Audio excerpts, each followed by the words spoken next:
Welcome. A look into satire. All right. Um,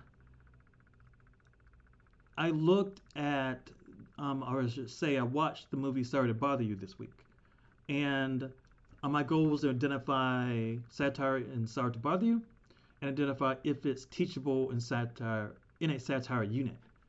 Um, so what I accomplished, I watched the movie, and I determined that it is, indeed, something that I would use to teach, definitely in a community college setting, to teach satire.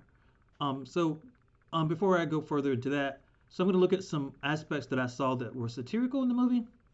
Um, the murder kill earrings I thought was very interesting.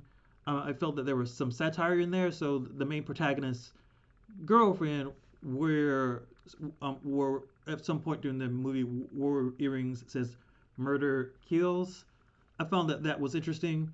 I also found myself thinking from the point of perspective if I was to design a satirical movie, which I think would be very interesting. Um, would I have chosen murder kills? I do think that's very interesting to have her wear that because those phrases have a lot of um,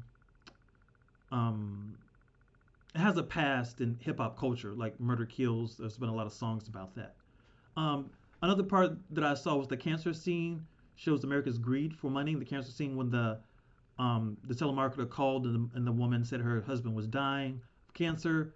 I thought that scene really showed America's greed for money. Danny Glover's use of your white voice.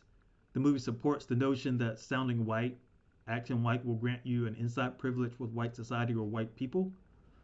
The name itself, Cash Green, I thought that was very well done. The protagonist has to choose between a raise and loyalty. It's an ethical dilemma. So you see a lot of satirical things going on, and you see, and usually for me, like for satire, I'm looking for the point. Like if you're gonna make fun of something, what's the point? And I see that they're making fun of, like, you know, in a way, unions and um, these dilemmas that we find ourselves in as we, march through the world. Um, or go through our lives, I should say. The white voice at times satirizes elitism, I thought. One must act white in order to be elite or in order to interact with the elite. Another one was white employer asks black protagonist to stop with a white voice. This shows that the white elite realizes that it's superficial to act white, and more so, it shows that the employer wants authenticity, and he believes he's not getting authenticity as long as the black protagonist acts or talks white, which is interesting. I mean, there's so many ways to go with this. There's just so many ways to go with it. Like, so if you got, I mean, I don't even know. Like, I just found that scene very interesting. And if you have a white person talking to a black person that quote unquote talks white, and if the white person doesn't feel the person is being real because he sounds white, and he says, "Yo, be yourself," and he sounds himself, he sounds quote unquote white. I just find that very interesting. I hope that part makes sense.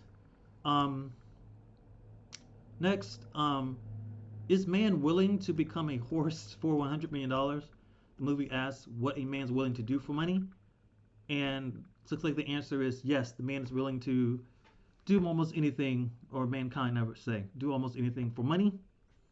I'm sorry to bother you is teachable. Again, I mentioned this at the beginning. It is very teachable in a unit. Satire is easily identified and it has larger themes, the movie, I should say, that can be applied as well. I'm not certain how sorry to bother you um, would work with other aspects in a satirical unit.